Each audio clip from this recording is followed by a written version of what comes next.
chúng ta học cái bài gọi là liệu pháp kháng sinh đó.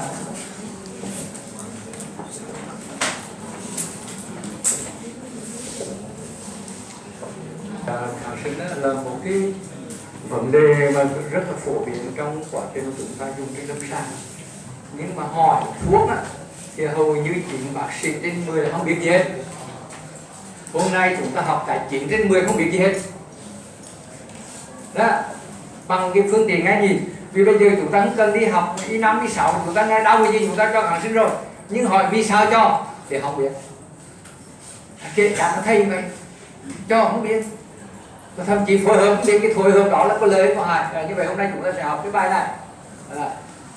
Cái việc đầu tiên hết, cái hình ảnh này các bạn đã thấy, nhưng mà vì sao như thế? Vì sao một cái người mới nhiễm trùng rất đơn giản mà phải chết? Chúng ta nói rằng đấy là một người gì nhiễm cùng việc do sơ đô mà và vì một cái bực kidney stone thôi. Vì cái này không phải là viêm đại bệ thận do sỏi mà thật rồi, viêm đại bệ thận gì do sơ đô mà trên nền gì sỏi thận. Mình hay có cái viêm đại bệ thận do sỏi, viêm túi mật do sỏi. Mình hay có thói quen để chẩn đoán, em xin chẩn đoán là viêm túi mật cấp do sỏi. Thật rồi, viêm túi mật cấp là do con vi khuẩn chứ. Hiểu vấn đề chưa? Như vậy việc đầu tiên chúng ta thấy rồi một cái chẩn đoán từ lâu chứ. Cái nhiễm trùng đường mật do sỏi, viêm đại bệ thận do sỏi không đúng, phải con vi khuẩn. Và chúng ta nhớ con sơ đô mà này đó, cái con này từ đâu mà ra? Không phải từ những đường tiểu mà nó từ cái bộ phận nào ruột. Chứ làm sao sơ đô mà nó chạy vào nó ra bệ thận? Mà trên cơ sở cô này bị sỏi thận ứ nước. Vì do đó chúng ta khi mà chúng ta nghe được septicemia là chúng ta phải sợ rồi. Là vì gì? Cái con vi khuẩn này điều trị sơ sài nó nhân đổi rất nhanh và bệnh nhân sẽ chết trong bối cảnh gì? Kidney failure, suy thận. Chết gì? Dialysis, chạy thận. Chạy gì? Chạy máu. Và thậm chí là amputate, bị cắt cụt, là bị tắc mạch. Mà hàng ngày thì chúng ta biết có bao nhiêu người bị nhiễm trùng do con này, đúng không? Rất nhiều. Như vậy tôi đã đi qua cái phần định nghĩa, tôi đi qua một số lịch sử về kháng sinh. Như vậy muốn điều trị tốt cho một cái bệnh nhiễm trùng thì đầu tiên hết là chúng ta phải tìm hiểu được con vi khuẩn. Vì điều trị nhiễm trùng chẳng biết chúng ta đánh vào một đồn giặc. Nếu cái đồn giặc này mà vỏ dày quá thì chúng ta đi bộ binh chặt quá chúng ta thiêu thân. Nhưng mà đồn giặc này phía bên trong nó có rất nhiều cái chất hạt nhân mà chúng ta đi thiếu hủy nó thì trở thành chúng ta được chết theo. Như vậy đánh điều trị nhiễm trùng là một cái gì? Một skill, một nghệ thuật, chứ không phải là điều trị nhiễm trùng. Cái đây là quan trọng nhất. Và chúng ta thấy giữa con vi trùng rơm âm rơm dương này giữa con vi khuẩn rơm âm rơm dương thì chúng ta thấy tại sao rơm dương dễ tiêu diệt. Ví dụ con streptococcus, con pneumococcus rất đơn giản, nhưng mà trái lại những con E. coli, con pseudomonas rất khó điều trị là vì nó có vỏ rất dài. Cái quan trọng như này, người ta hỏi vì sao streptococcus mà dùng penicillin mà tại sao có E. coli rồi rocephin thế bác mình phải hiểu là vì cái con vi khuẩn này nó được bao phòng bởi một cái lớp vỏ rất dài. Đây chúng ta thấy đấy. Và tác dụng của kháng sinh là làm gì? Là cái ức chế tổng hợp mạng. Gì nữa? Thay đổi tính thống mạng. Điều gì nữa? Thay đổi tổng hợp các thành phần vi khuẩn và ức chế sự tổng hợp tế bào. Trong cái này, cái nào nguy hiểm nhất? Cái nào nguy hiểm nhất? Là ức chế sự tổng hợp tế bào. Nguy hiểm cho ai? Đó là những người phụ nữ mang thai. Được chưa? Như vậy dùng kháng sinh mà không để ý người ta mang thai hết sức nguy hiểm cái chuyện này. Là vì sao? Vì trong giai đoạn sớm của một cái thai nhi thì giống như con vi khuẩn vậy thôi, Chúng ta ức chế tổng hợp vi khuẩn thì ức chế luôn tổng hợp của hai nhịp thì vấn đề chậm. Sẽ có lúc nào các bạn điều trị kháng sinh cho một người phụ nữ đang tuổi sinh đẻ mà làm cái phản ứng thai trước khi điều trị không? Không phải. Đây là những cái điều mà mình phải cần lưu ý điều này, chứ không phải là nhắm mắt là mình chọn. Thì do đó mình phải gì? Như vậy trên một người phụ nữ đang tuổi sinh đẻ thì vấn đề sử dụng ức chế tổng hợp tế bào phát hết sức đơn giản. Và chúng ta phải biết thì loại nào là ức chế tổng hợp, loại nào thay đổi tính thấm, loại nào ức chế sự tổng hợp tế bào thì chúng ta phải cần biết. Thế như vậy chúng ta giả như chúng ta cho một cái loại ví dụ như chúng ta cho hai loại là Kinolon thì loại này đánh vào đâu? Đánh vào trong DNA. Thế như vậy cái loại thuốc này hình như là cứ ai đang dùng Kinolon hết, đúng không? Cipro hết, đúng không? Thì là quá nguy hiểm, đúng không? Đấy. Như vậy chúng ta sẽ biết là cái kháng sinh có người thì đánh vào nhân, có người thì đánh vào màng, đó là những sự tổng hợp protein vân vân, chúng ta phải hiểu những vấn đề này, chứ không phải là vô nhập trung viêm phổi là kháng sinh nhưng hỏi vì sao cho không trả lời được, không có thể trả lời được. Và chúng ta thấy đây là rất nhiều loại vi khuẩn. Hôm nay chúng ta học đại học qua 5 năm rồi, chúng ta học được gì cứ mỗi lần gặp thầy giáo giảng? Các bạn học được gì? Đó là phương pháp học. Mỗi lần thầy dạy thì các bạn nhìn vào cái sơ đồ nào, liếc mắt nhìn vào trên cái sơ đồ này. Cái vấn đề chứ không phải là viết mắt các bạn đấy. Hôm nay chúng ta học kháng sinh, và trong khi yêu cầu thầy giáo ngoại ngữ là gì? Một ngày chỉ cần thuộc 10 bài. Làm sao mình thuộc hết được cái đi đâu? Tức là ghi chép cái gì? Vô ích, rất là vô ích. Mà chúng ta biết ghi cái này, Tagas bacterio, current antibiotic. Chúng ta cái nắm được cái này mới ghi này. Nhưng mà muốn nắm cái này ghi gì? Là phải từ năm thứ nhất đến năm thứ phải lo đi học ngoại ngữ. Chứ không phải là hôm nay học là giờ cái mình học được khóa đấy mà học. Cái đó chứ. Vì cuốn này bao lâu đấy? 10 năm rồi. 10 năm rồi. Kháng sinh bây giờ thái độ biết bao nhiêu. Như vậy các bạn khi học vào đại học là các bạn việc đầu tiên đọc ở nhà, việc thứ hai là lên mạng, việc thứ ba là tới thầy trình bày, rồi sau đó chúng ta thảo luận. Chứ dạy sao không thầy mà ai hỏi thắc mắc gì cảm thấy bằng lòng, không bằng lòng. Tại vì cuốn này bây giờ nó chỉ được 50% mà thôi. Đặt lại. Nhưng giờ nó do làm gì? Đó. Đây là lưu ý. Đây, sở dĩ tôi đưa, vì sao tôi phải đưa nhiều cái sơ đồ này? Là vì có người ta nói rằng là gì? Chỉ có Kinolon mới ảnh hưởng đến DNA. Nhưng mà có người khác DNA là có gì? Rifampicin. Cứ mỗi tài liệu một khác nhau. Thì chúng ta hỏi, như vậy Kinolon để DNA thì là có người bên này nói là bị ảnh hưởng đến thai. Thì như vậy người này đồng ý, người này cũng đồng ý. Các bạn hiểu vấn đề chưa? Tức là chúng ta không phải là luôn luôn là các tài liệu giống nhau. Như vậy chúng ta sẽ nhìn vào đây thì những cái loại kháng sinh nào mà đánh vào DNA thì chúng ta phải sờ hết người mang thai. Còn cái loài mà đánh vào 50S, 30S thì sờ ai? Viêm gan. Được chưa? Như vậy chúng ta cho một bệnh nhân mà thuốc thì chắc chắn những cái loại thuốc này sẽ gây viêm gan bệnh nhân. Hiểu vấn đề chưa? Hoặc là bệnh nhân trước đó dùng rồi mà dùng cái này nữa thì chắc chắn là bị viêm gan. Chúng ta phải hiểu cái dùng kháng sinh như thế. Thế còn học kháng sinh thì bây giờ không cần đi học viêm họng gì, cho ampicillin. Nhưng mà vì sao người ta cho ampicillin? Vì con ampicillin là cái loại đánh vào cái râm âm và râm dương, mà viêm họng thường hay gặp là râm dương và râm âm. Thế chúng dùng ampicillin. Hiểu vấn đề nữa. Đó là ví dụ như thế. Rồi, sau khi dùng kháng sinh rồi thì chúng ta xem cái loại này nó tiêu diệt một loại vi khuẩn hay tiêu diệt nhiều loại vi khuẩn. Như vậy là một thầy thuốc giỏi, tức là thầy thuốc sử dụng phổ hẹp với phổ rộng. Phổ rộng là khỏi ai thắc mắc. Hiểu vấn đề chứ? Phổ hẹp thì đòi hỏi gì? Mất nhiều thời gian, suy đi nghĩ lại dùng một loại thôi cho nhiều là chẳng hạn. Đó là lý do vì sao một lần bệnh nhân vào bệnh viện nhiễm trùng là ít nhất là 3 kháng sinh, đúng không? Đúng không? Các bạn người ta đi các khoa phòng mà coi 3 kháng sinh, hơi nặng là 3 kháng sinh rồi, nhưng mà biết tốt với xấu, đúng không? Đây là cái hôm nay gì mình học được một cái gì, mình chặn cái con đường người khác đi, đó là gì? chỉ có phổ hẹp. Thì nhiều cái phổ hẹp cái gì. Thêm một cái nữa, khi dùng kháng sinh cũng giống như chúng ta bắn máy bay, lấy súng trường và bắn bên mai được không? Vì sao? Thấy vì độ cao quá thì dùng chúng nhé. Như vậy chúng ta dùng một cái bệnh nhân nhiễm trùng huyết mà chúng ta dùng đường uống, làm sao nó đạt được cái nồng độ đó được? Hiểu vấn đề chưa? Như vậy chúng ta phải theo tùy tình hình. Như vậy chúng ta thấy là nếu mà bù hiệu quả được thì ức chế tối thiểu, mà mình cho được uống không khác hiệu quả. Như vậy mình phải suy nghĩ, như vậy khi sử dụng kháng sinh có đạt được cái nồng độ tối thiểu không?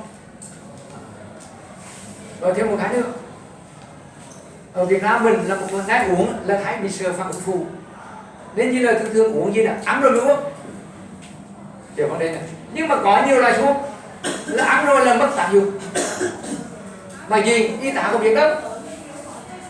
Buổi sáng rồi chú ghi cho loại này là 3 cái rau A, B, C rồi gì? Là cho bệnh nhân phát bệnh nhân, đó là cứ đến giờ ăn. Thì có nhiều loại kháng sinh tốt nhất, nhưng mà lại là thức ăn làm mất tác dụng. Nó còn nặng đâu nè. Đấy. Rồi sau đó vài ngày sau thấy nó hiệu quả, chắc khá thuốc, đổi thuốc. Mà chính là mình không mất tác dụng. Rồi thêm một cái nữa là chúng ta biết cái thuốc này nó hòa tan trong màng tế bào của vi khuẩn không? Kiểu này vi khuẩn tham gia tế bào bằng lipid, mà chúng ta cho cái loại nó tan trong nước thì làm sao mà vi khuẩn tiêu diệt được? Kiểu này chưa? Đấy. Hiểu vấn đề chưa? Cái từ lâu chưa mình sử dụng nó xem người ta hỏi khẳng thì tan trong nước cái tan trong dầu để em biết được tại sao cho mình nhé. Hiểu vấn đề chưa? Tức là phải nó thấm vào màng tế bào, mà nó không thấm sao nó hiệu quả được. Rồi thêm một cái nữa là có lúc nào, đặc biệt không ngoài có sẵn, là không bao giờ để ý protein của máu bệnh nhân. Là vì sao? Là kháng sinh uống một di truyền ở trong máu thì kết hợp protein. Mà những bệnh nhân sản khoa, đó là những bệnh nhân ngoại khoa, là những bệnh nhân thường suy dưỡng. Mà muốn có hiệu quả thì chúng ta phải để ý cái chuyện này chứ. Thế thì chúng ta không để ý chuyện này. Thêm cái nữa là thời gian dùng thuốc. Ampicillin sáng rau chiều rau, nhưng mà rau đó tới 6 giờ hết rồi, tức là 7 giờ sáng uống đến 12 giờ trưa, rồi đến chiều là không có thuốc, rồi đến bắt đầu 18 giờ tối bắt đầu uống lại. Chúng ta hiểu cái thời gian bảo hiệu của thuốc. Như vậy 10 người ở đây các bạn học bài dược lý trước đây rồi, thì bây giờ mấy ai hiểu cái thuốc này thời gian bảo hiệu bao nhiêu? Mấy ai để ý đâu. Cứ buổi sáng kia cứ 3 cái rau rồi thì đây là bệnh của sinh viên, và cái này sinh viên bắt bệnh của tư thầy thuốc. Vì học này là học bắt chước, chúng ta học là học bắt chước, chúng ta thay đổi cái quan điểm này đi. Có thêm cái nữa, sau đó chúng ta xem cái thuốc đó nó số phận đi về đâu. Nếu nó thải qua thận thì có lúc nào chúng ta làm chức năng thận cho bệnh nhân đâu. Nó thải qua gan thì có lúc nào chúng ta làm men gan đâu. Được cái dung thì chúng ta nhớ đi. Nhiều khi nhiễm trùng chưa chết và chúng ta chết vì thuốc. Điều này đây là những cái mà chúng ta cần lưu ý. Rồi thêm một cái nữa là phối hợp thuốc, dùng một thứ cũng chẳng, hai thứ để cộng lại. Nhưng mà chọn lúc nào chúng ta nghĩ hai thứ này cộng lại làm tăng tác dụng hay giảm tác dụng. Nên buổi sáng sang năm mình đi sao mình bắt đầu mình cho thuốc, nhưng mà cho thuốc thì mình có hai loại đó, dùng vào tăng tác dụng hay giảm tác dụng. Cái này quan trọng. Là vì chúng ta biết kháng sinh mà để được vi khuẩn thông qua cái gì? Sinh viên tổng hợp vào trường y khoa có được không? Các bạn không được. Là vì sao? Ai tiếp nhận thì kháng sinh cũng vậy. Kháng sinh muốn vào được cơ thể thì phải có receptor, hiểu vấn đề chưa?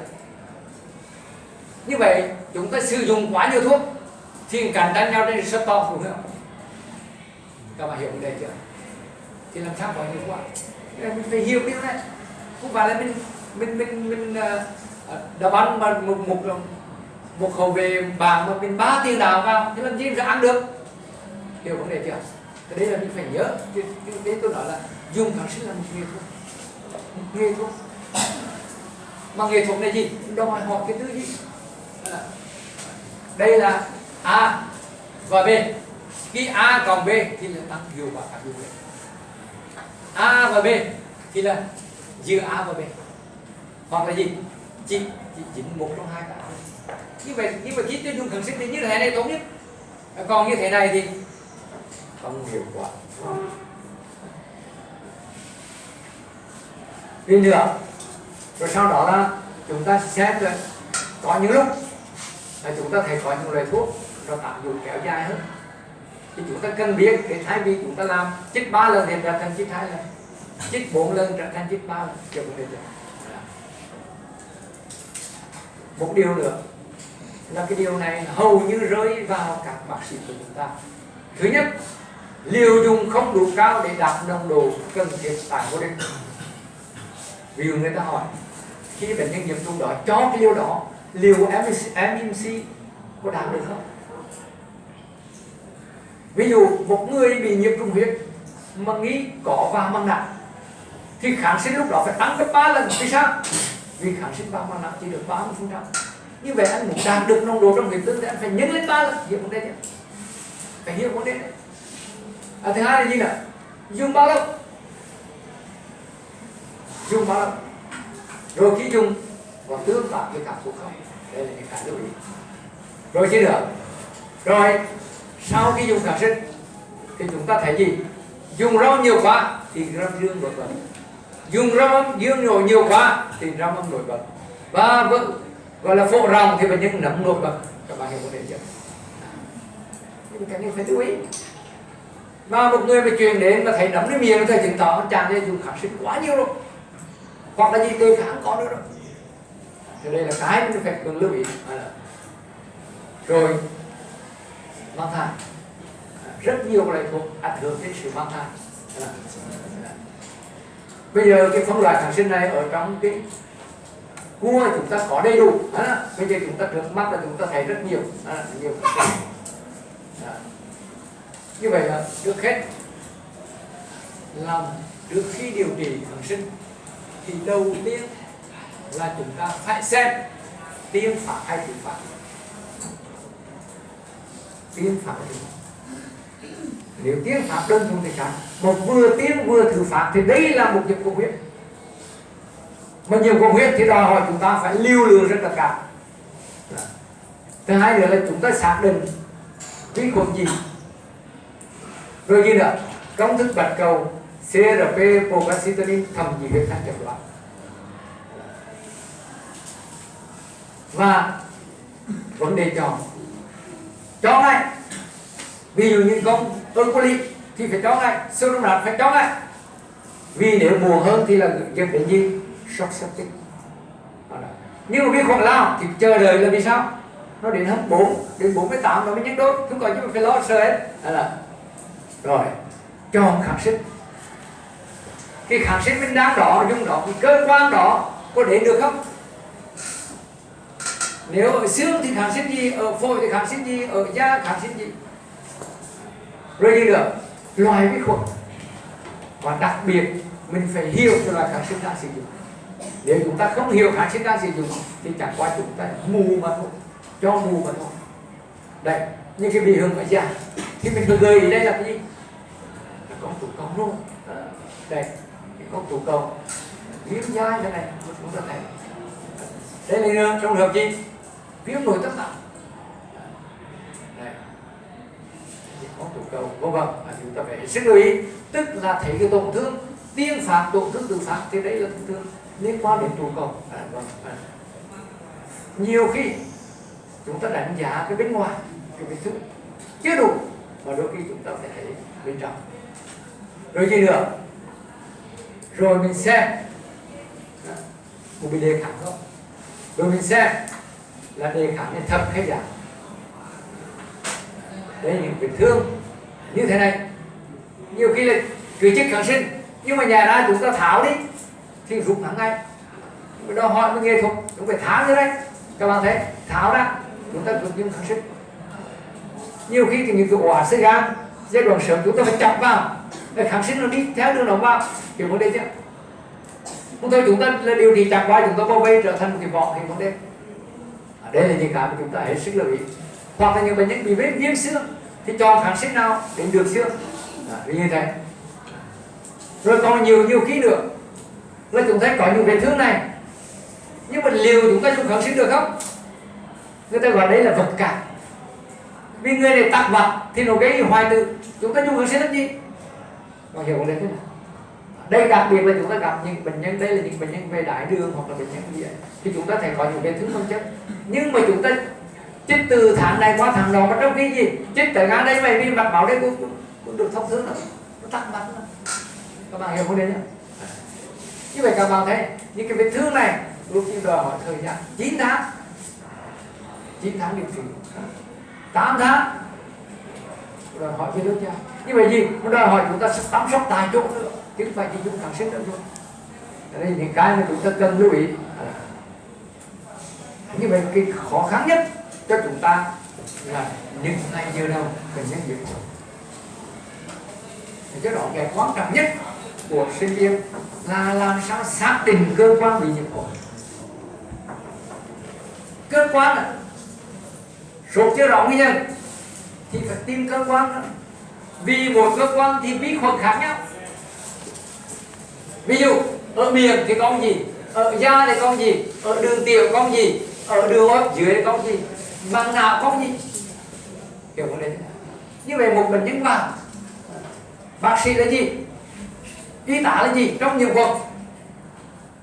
Y tá thì còn nhiều chích kháng sinh, nhưng bác sĩ phải chọn kháng sinh, bác sĩ phải là xác định được cái tổn thương tiến phát.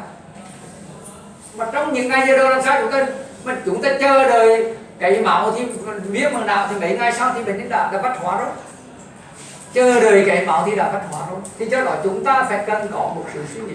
Như vậy là trong trường hợp bệnh nhân bị xước thì dùng kháng sinh gì, hay bệnh nhân bị mang não dùng kháng sinh gì, có cái gì làm người. Như vậy hôm nay bài kháng sinh không phải là bài kháng sinh mà đòi hỏi chúng ta gì, là trở thành lại bài vi sinh, trở thành bài dược lý. Mới ra bài này mình học nội khoa, cho nên thầy dược lý cùng dạy bài này, thầy nội khoa cùng dạy bài này, thầy khoa lý cùng dạy bài này. Các bạn hiểu vấn đề chưa? Chúng ta đã học cái này rất nhiều lần rồi, nhưng một lần có một cách khác nhau. Như vậy là một thầy thuộc nội khoa đứng trước một trường hợp nhiễm trùng đường tiểu thì phải suy nghĩ cái gì trước mắt lâu dài, 1 ngày, 2 ngày, 3 ngày, chứ đừng giống như cái cô kia chỉ sau một vài ngày là bệnh nhân rơi vào tình trạng sốt xuất huyết của chết. Đây là những cái sức lưu ý. Thì đây là chính cái đi mình phải nắm bắt cái này, nắm bắt cái này để tìm cái vi khuẩn thành công. Và nhắc lại một lần nữa, thì những con vi khuẩn này thì chúng ta không thể tìm được. Là vì sao? Vì chúng ta là bảo lão biết, vì chúng ta có con đường hoạt động, mà con đường hoạt chúng ta làm 5 từ hôm 10, 20 tháng 30. Hiểu vấn đề chưa? Hiểu vấn đề không? Tức là ra báo cáo mình làm 10 người thôi, mình nói 30 người. Hiểu vấn đề không? Thì làm sao mình có cái con số này được? Cho nên chúng ta không bao giờ tin vào chúng ta được, mà chúng ta phải đi theo tài liệu thôi. Hiểu vấn đề chưa? Chính vì vậy như là Bộ Giáo dục quy định là tất cả bài báo mà được khỏi ra thì phải đăng được ngoài. Hiểu vấn đề chưa? Hiểu vấn đề không? Còn mình ai cứ là đủ là phong trào mà. Hiểu vấn đề chưa? Thì như vậy các bạn, như vậy tôi nhắc lại các bạn, mà chính vì người nước ngoài thì khác chúng ta, vì chúng ta không có số liệu thì chúng ta vay mượn, nhưng vay mượn của người nước ngoài khác chúng ta. Hiểu vấn đề chưa? Như vậy là chúng ta phải nắm như thế này. Rồi khi họ bắt đầu bằng là đường tiểu, họ E. coli, protein, nhưng mà hồi nãy là gì?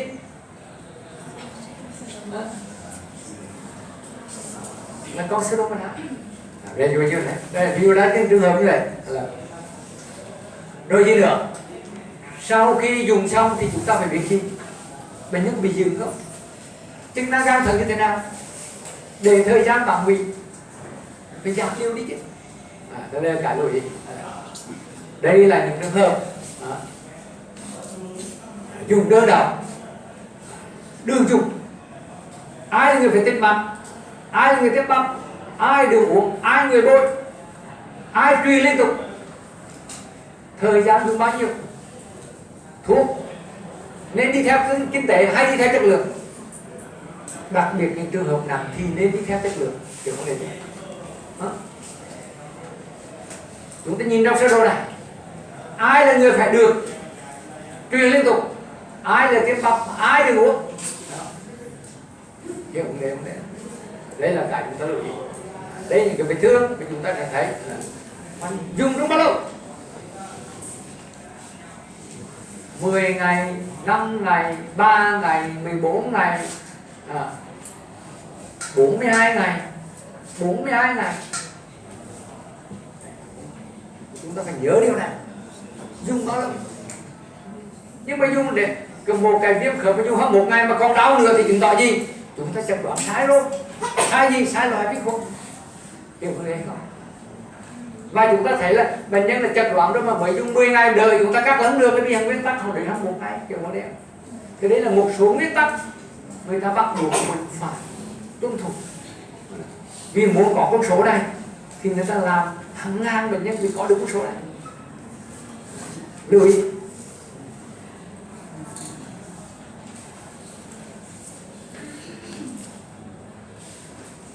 Và bây giờ hiện nay trên thị trường chúng ta có rất nhiều loại thuốc.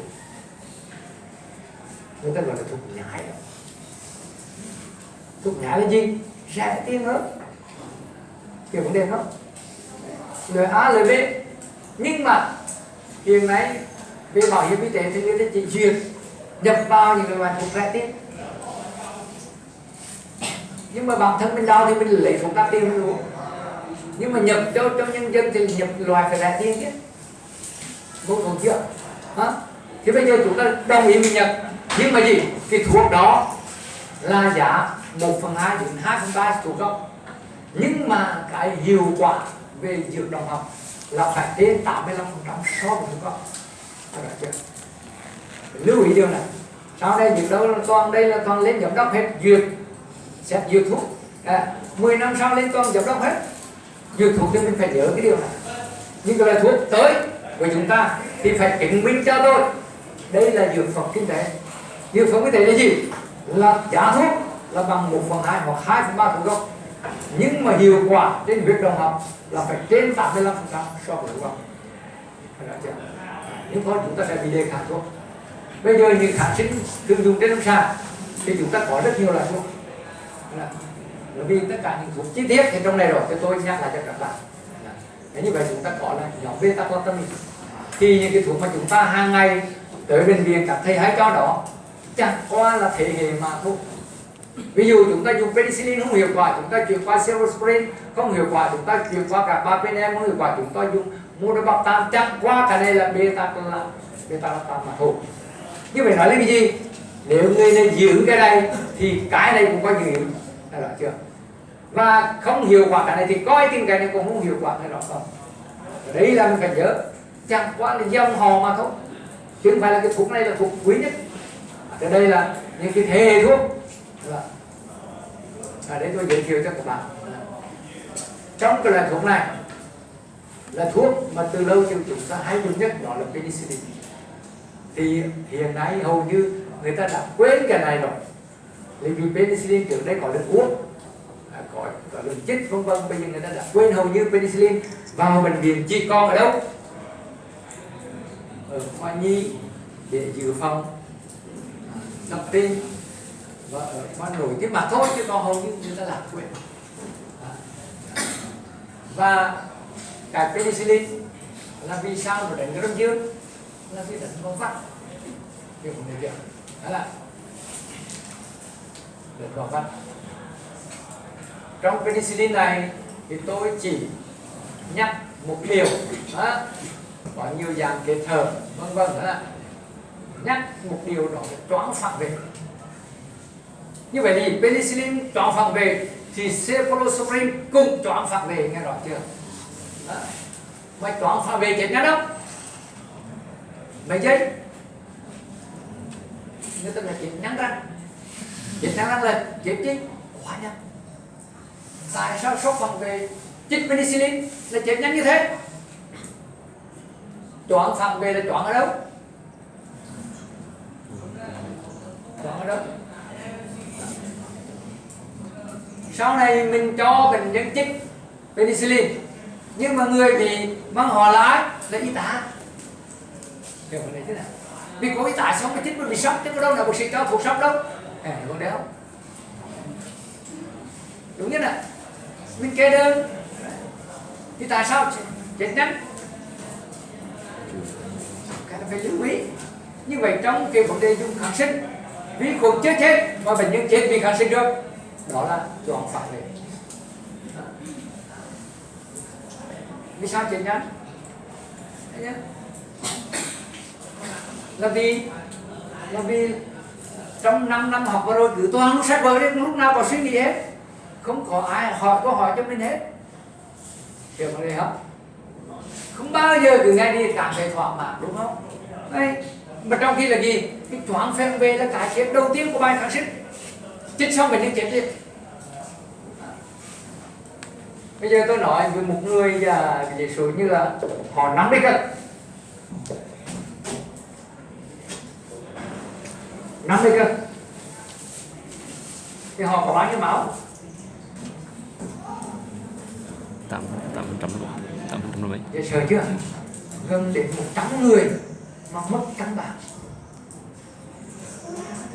Một trẻ em sinh ra đời 3 cân thì có bao nhiêu máu? Mất cân bản. Nên phải hiểu những điều này để không biết truyền dịch nhiều quá trẻ em sẽ chết.